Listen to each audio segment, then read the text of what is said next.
Tense पूरे complete हो चुके हैं। अब स्टार्ट हो रहा है पैसिव वॉइस। अब स्पोकन इंग्लिश में जो टेंसेस होते हैं बहुत इंपॉर्टेंट होते हैं। उसमें ये वो इसकी इंपॉर्टेंस इतनी ज्यादा होती है कि लाइक एक हिंदी मीडियम स्कूल से निकला हुआ बच्चा अगर टेंसेस को बहुत अच्छी तरह से कंप्लीट करेगा तो उसकी फ्लुएंसी बहुत अच्छी होगी इंग्लिश में, इंग्लिश बोलने में, लिखने में, हर चीज में।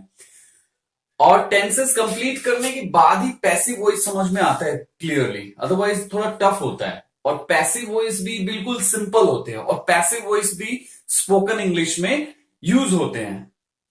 जस्ट एन एग्जांपल देता हूं मैं आपको कि यहां पे मोबाइल बेचे जाते हैं। अब ये टेंस का नहीं है, ये मीन्स यहां पे मोबाइल बेचे जाते हैं, बेचे जाते हैं या बिकते हैं।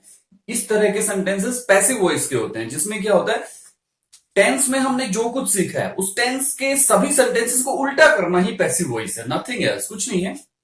लाइक जो भी सेंटेंस हम बोलते हैं उसको उल्टा कर देना, सीधा बोलना उल्टा कर देना। जैसे एक नॉर्मल एग्जांपल दिया जाता है ना स्कूल्स में कि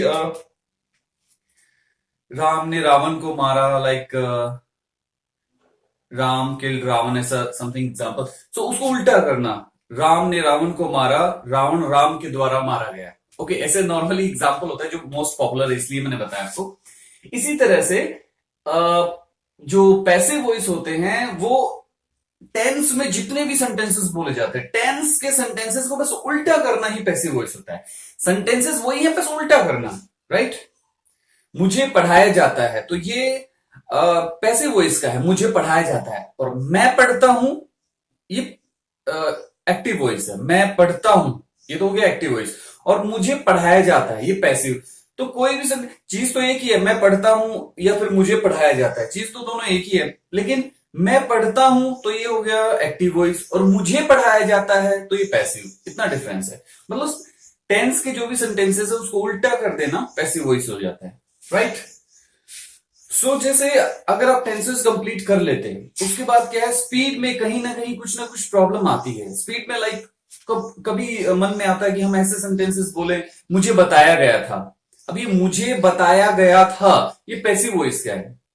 तो जब हम इंग्लिश बोलते हैं और टेंसेस हमारे बहुत अच्छे होते हैं, लेकिन क्या होता है कि हमें पैसिव वॉइस नहीं आते तो उसकी वजह से हमारी स्पीड कम हो जाती है।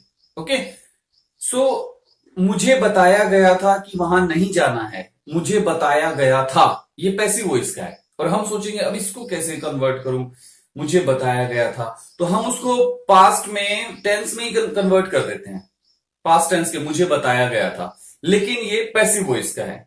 तो इस तरह से बहुत सारे सेंटेंसेस आते हैं, हम बोलना चाहते हैं कि क्या तुम्हें बताया नहीं गया था पहले, क्या तुम्हें बताया नहीं गया था पहले, तो ये चीज पैसिव वॉइस की है। क्या तुम्हें पहले नहीं बताया गया था, क्या तुम्हें पहले इन्फॉर्म नहीं किया गया था, क्या पहले तुम्हें समझाया नहीं गया था। तो इस सारे के सारे पैसिव वॉइस के हैं। सो इसलिए पैसिव वॉइस को कंप्लीट करना बहुत जरूरी है। अगर आपकी लाइक इंग्लिश में फ्लुएंसी अराउंड 50-60 है तो वो 50-60 से अराउंड 90-95 कैसे लेके जाए, नॉर्मली मीन्स डबल स्पीड। क्योंकि बहुत सारे सेंटेंसेस हम हिंदी में भी पैसिव वॉइस में ही बोलते हैं। मुझे नहीं बताया गया था, मुझे कोई इंफॉर्मेशन नहीं दी गई थी, ये सब पैसिव वॉइस के हैं। मुझे कोई इंफॉर्मेशन नहीं दी गई थी, मुझे बिल्कुल भी नहीं बताया गया था, मुझे ये चीज समझाई नहीं गई थी, मुझे कहा ही नहीं गया था कि वहां जाना है। तो सब ये पैसिव वॉइस के जितने भी सेंटेंसेस, कितने एग्जांपल ले लो, लाइक मेरे से सिग्नेचर करवाया ही नहीं गया था, या फिर मेरे से सिग्नेचर करवाया ही नहीं गया। पास्ट पास्ट सा मतलब नहीं है वो, चाहे प्रेजेंट का हो, पास्ट का हो, फ्यूचर का हो, सब में मेरे से सिग्नेचर करवाया ही नहीं गया। ओके, और इसी तरह से कोई भी चीज है वो पास लाइक पैसिव वॉइस में होंगी, इस तरह के सारे सेंटेंसेस। और पैसिव वॉइस नहीं आएगी तो जब भी हमारे मन में इस तरह के सेंटेंसेस बोलने का मन करेगा किसी से, किसी को, कि मुझे तो बताया ही नहीं गया था, मुझे तो इनवाइट किया ही नहीं गया था, मुझे तो समझाया ही नहीं गया, मुझे इन्फॉर्म किया ही नहीं गया, मुझे ये चीज पढ़ाई नहीं गई। जैसे पेपर देते हैं और मुझे ये चीज पढ़ाई नहीं गई है तो मैं पेपर कैसे दे दूं इस चीज का, मुझे ये चीज समझाई नहीं गई है तो मैं सॉल्यूशन कैसे दे दूं। तो ये सारे पैसिव वॉइस के हैं। तो पैसिव वॉइस क्या होगा, जो पैसिव वॉइस नहीं होगा तो इस तरह के सेंटेंसेस आप नहीं बोल पाएंगे। सो इसलिए पैसिव वॉइस की इतनी स्ट्रेंथ है, इतना मतलब इंपॉर्टेंस है। अब ये ब्लूप्रिंट है पैसिव वॉइस का। अब क्या होता है, मोस्टली प्रॉब्लम ये होती है कि कोई भी चीज हम स्पोकन इंग्लिश की करते हैं तो अगर खुद ही हम इंग्लिश में बोलता रहूं, मैं सारे सब कुछ इंग्लिश में समझा सकता हूं डिटेल में, हिंदी मेरी थोड़ी सी कहीं अटक जाती है, तो मैं समझा सकता हूं, लेकिन फिर जो हिंदी मीडियम के स्टूडेंट है वो समझ ही नहीं पाएंगे बोल क्या रहा है, तो बोली वो ही नहीं समझ में आएगा, तो ये रूल रेगुलेशंस या वो चीजें, वो क्या उसका फायदा होगा। कहते हैं ना, अपनी भाषा में फील है, तो वो फील दे रहा हूं। मुझे पता है कि सामने वाला पहले ही हिंदी मीन्स हिंदी मीडियम का है, या फिर इंग्लिश अच्छी नहीं है, अच्छी स्ट्रांग नहीं है, उसे तो सीखना है। अब मैं ही इंग्लिश बोलने लग जाऊं तो फिर 70% बातें तो समझ में ही नहीं आएगी। एक तो मेरा टोन फिर वो थोड़ा डिफरेंट है, लाइक अमेरिकन टोन, तो फिर आधी बातें तो समझ में नहीं आएंगी क्या बोल गया, तो उसका फायदा आपको कुछ नहीं मिलेगा। ओके, अब ये देखते हैं ब्लूप्रिंट है पैसिव वॉइस का। अब मैं इसको एक्सप्लेन करता हूं, प्रिपेयर कैसे करना है वो भी बताऊंगा।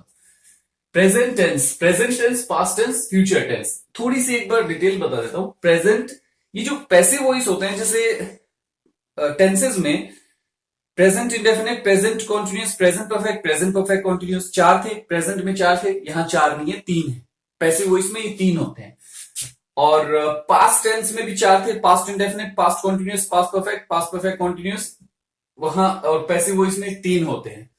और फ्यूचर टेंस में भी चार थे, future indefinite, future continuous, future perfect continuous, लेकिन यहां पैसिव वॉइस में फ्यूचर टेंस में दो ही होते हैं, राइट। सो आपको ये थोड़ा ध्यान रखना है कि तीन, इसमें तीन होते हैं, इसमें तीन होते हैं, इसमें दो होते हैं। ओके, क्लियर क्या चीज है।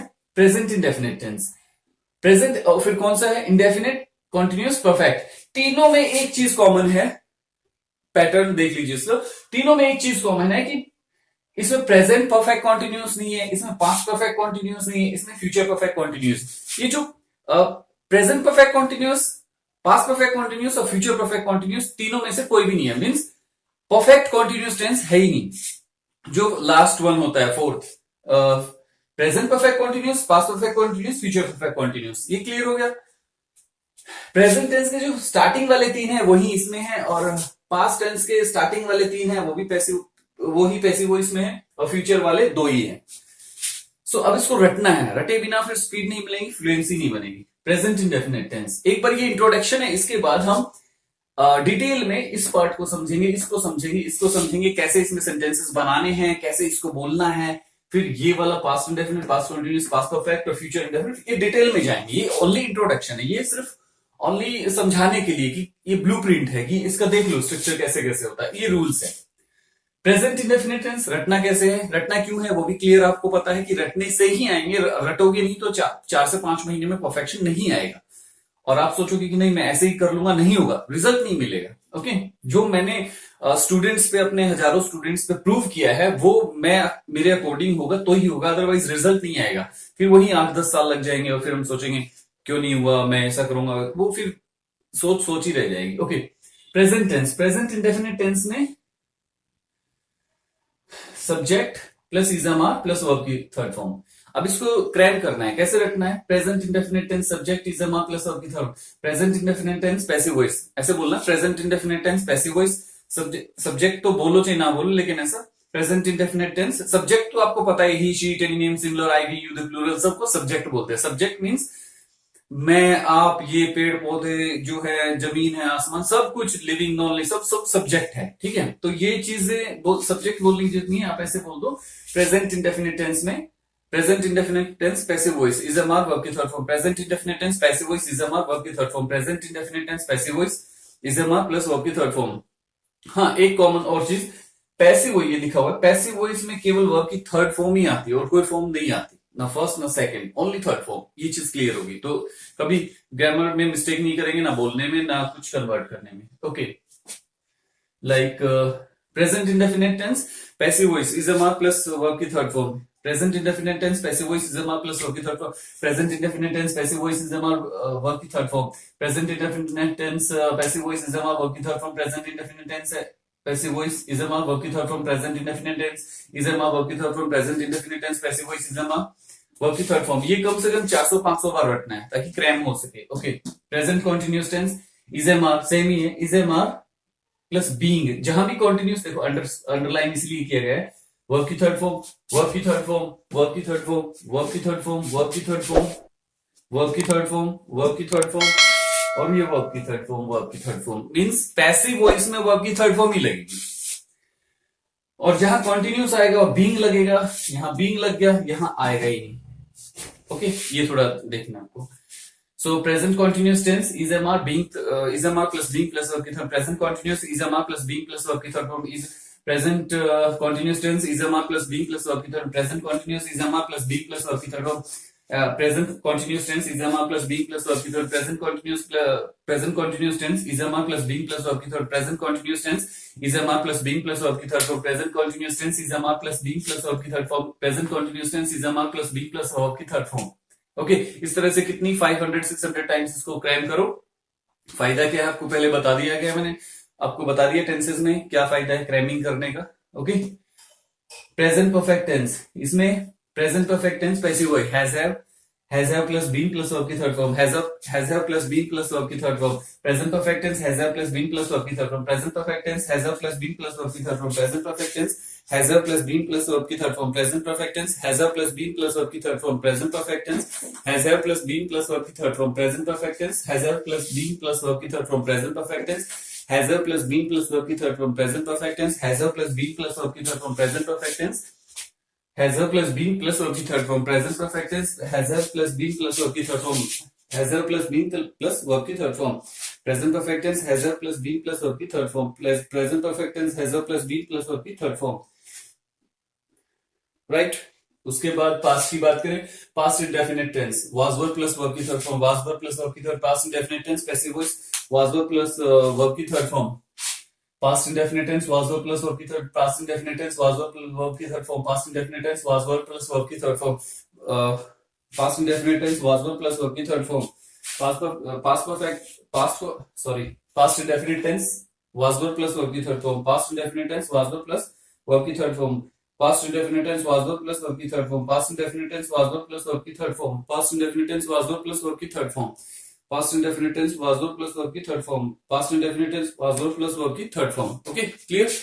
और past continuous tense was verb, जैसे ही continuous आया being लग गया, सब्जेक्ट प्लस सॉरी सब्जेक्ट मत बोलो, चाहे सब्जेक्ट तो होता ही है। past continuous tense was verb plus being plus verb की third form, past continuous tense was verb plus being plus verb की third form, past continuous tense was verb plus being verb की third form, was verb plus being verb की third form, past continuous tense was verb plus being plus verb की third form, past continuous tense was verb plus being plus verb की third form, past continuous tense was verb plus being plus verb की third form, past continuous tense was verb plus being plus verb की third form, past perfect tense had been plus verb की third form, past perfect tense had been plus verb की third form, past perfect tense had been plus verb की third form, past perfect tense had been plus verb की third form, past perfect tense had been plus verb की third form, past perfect tense had been plus verb की third form, past perfect tense had been plus verb की third form। ये 500 times, ये 500-600 times, ये 500-600 times, ये इतनी बार repeat करना है क्रैमिंग के लिए, ठीक है। अब पास्ट इंडेफिनिट कॉन्टिन्यूस परफेक्ट हो गया, अब हमें करना है future indefinite. Future indefinite tense shall will be plus verb की थर्ड फॉर्म, shall या will प्लस वर्ब की shall will plus be plus verb की थर्ड फॉर्म, shall या will plus be plus verb की थर्ड फॉर्म, या फिर ऐसे ही कर सकते हैं shall be will be plus verb की third form, shall be will be plus verb की third form, shall be will be plus verb की third form, shall be will be plus verb की third form, shall be will be plus verb की third form, shall be will be plus verb की third form, shall be will be plus verb की third form, shall be will be plus verb की third form, shall be will be plus verb की third form, shall be will be plus verb की third form, shall be will be plus verb की third form.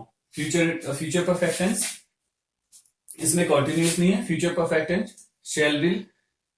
shall have been will have been, आप इसको इकट्ठा बोलो, shall have been will have been plus verb की third form, shall have been will have been plus verb की third form, shall have been will have been plus verb की third form, shall have been will have been plus verb की third form. Future perfect tense shall have been will have been plus verb की third form, shall have been will have been plus verb की third form, shall have been will have been plus verb की third form, shall have been will have been plus verb की third form, shall have been will have been plus verb की third form, shall have been will have been plus verb की third form, shall have been will have been plus verb की third form.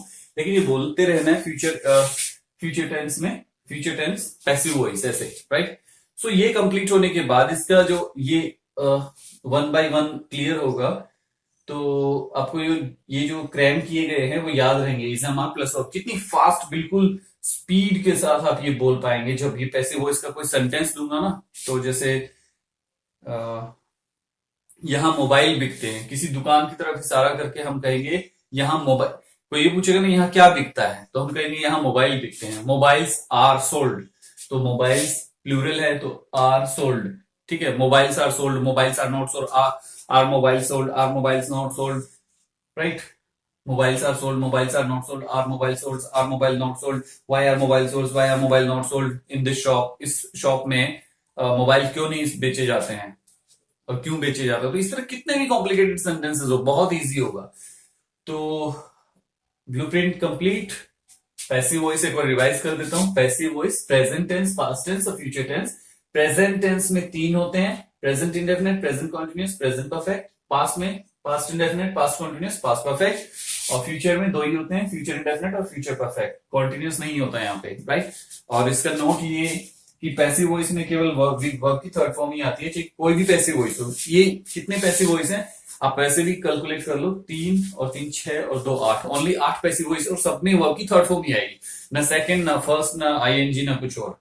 तो verb की third form ही आएगी, clear. So next अब हम इसको explain करेंगे क्लियरली और इसको यूज करेंगे कि जनरल लाइफ में इससे रिलेटेड किस तरह के सेंटेंसेस होते हैं और उसको कैसे कन्वर्ट करें। इससे रिलेटेड जनरल लाइफ में हम जो स्पीकिंग करते हैं या फिर हम किसी को कुछ राइटिंग करते हैं, कुछ भी करते हैं, तो इससे रिलेटेड किस तरह के सेंटेंसेस होते हैं, उसको कैसे बोलें, उसको कैसे कन्वर्ट करें। उसी तरह से जनरल लाइफ में हमारे स्पोकन इंग्लिश में कितने सेंटेंसेस इससे रिलेटेड होते हैं, कैसे बोले उसको। इसी तरह से इसका कि प्रेजेंट परफेक्ट टेंस में जनरल लाइफ में कितने सेंटेंसेस होते हैं वो कैसे बोले, इसी तरह से इनका। और ये परफेक्ट होने के बाद जो नेक्स्ट हो गए कुछ ऐसे लाइक टेंसेस और पैसिव वॉइस होने के बाद नियर अबाउट इंग्लिश की बहुत ज्यादा 90% चीजें कंप्लीट हो जाती हैं। उसके बाद कुछ बचती हैं, जैसे कुछ अलग फॉर्मेट से होते हैं, वो नेक्स्ट इनके बाद होगा, right. So present indefinite tense, past indefinite tense और फ्यूचर इंडेफिनिट टेंस, और ये सारे। अब इसको जनरली देखेंगे कि हमारी लाइफ में हम कैसे बोलते हैं उन सेंटेंसेस को, कैसे सेंटेंसेस आते हैं और क्या डिफरेंस है। मीन्स हमें लाइक कंफ्यूजन नहीं होगा किसी चीज को। हम बोलेंगे तो हम समझ जाएंगे कि हिंदी में भी बोलेंगे तो ये पता होगा कि ये हिंदी में जो सेंटेंसेस बोला गया है, सेंटेंस बोला गया है, तो ये सेंटेंसेस जो हिंदी में बोले गए हैं ये पैसिव वॉइस के हैं। एक है या बहुत सारे सेंटेंसेस हैं या एक सेंटेंस है, तो ये बोला गया है ये पैसिव वॉइस का है, ये एक्टिव वॉइस का है। एक्टिव वॉइस का है तो टेंस के अकॉर्डिंग बना देंगे उनको, और पैसिव वॉइस का है तो इनके अकॉर्डिंग बना देंगे। अगर पैसिव वॉइस का सेंटेंस है तो टेंस के अकॉर्डिंग नहीं बनेगा, और एक्टिव वॉइस का सेंटेंस है तो पैसिव वॉइस के अकॉर्डिंग नहीं बनेगा। अगर पैसिव वॉइस का सेंटेंस उसके अकॉर्डिंग बना दोगे टेंस के अकॉर्डिंग, तो वो ग्रामेटिकली रॉन्ग होगा, और एक्टिव वॉइस को इसके अकॉर्डिंग तो ग्रामेटिकली रॉन्ग होगा। तो ग्रामर में बोलते वक्त या लिखते वक्त किसी भी तरह से कोई भी प्रॉब्लम नहीं होनी चाहिए, राइट। और इस स्पोकन इंग्लिश का तो है ही है, इसको आप लाइक होता है ना आपके सिलेबस में, उस तरह से भी देख सकते हैं कि क्या रूल है, क्या कैसे कैसे लगते हैं, क्यों लगते हैं। तो बहुत इजी ब्लूप्रिंट एक बार बना दिया है। ये ओनली इंट्रोडक्शन है, ये ओनली इंट्रोडक्शन है कि पैसिव वॉइस का ये स्ट्रक्चर, इससे बाहर नहीं होते पैसिव वॉइस। बस यही है 3 3 6 2 8, राइट, 8 ही है। रूल रेगुलेशन बस यही है, इसके अलावा रूल रेगुलेशन शायद ना के बराबर है, ठीक है। तो ये कंप्लीट हो गया। अब नेक्स्ट हम चलेंगे अगले चैप्टर में कि ये जो है इसको इसको इसको अलग अलग पार्ट में कैसे हम इसको प्रिपेयर करें और कैसे बोलें और किस तरह से जनरल लाइफ में सेंटेंसेस आते हैं और कैसे इनको यूज करेंगे। ओके।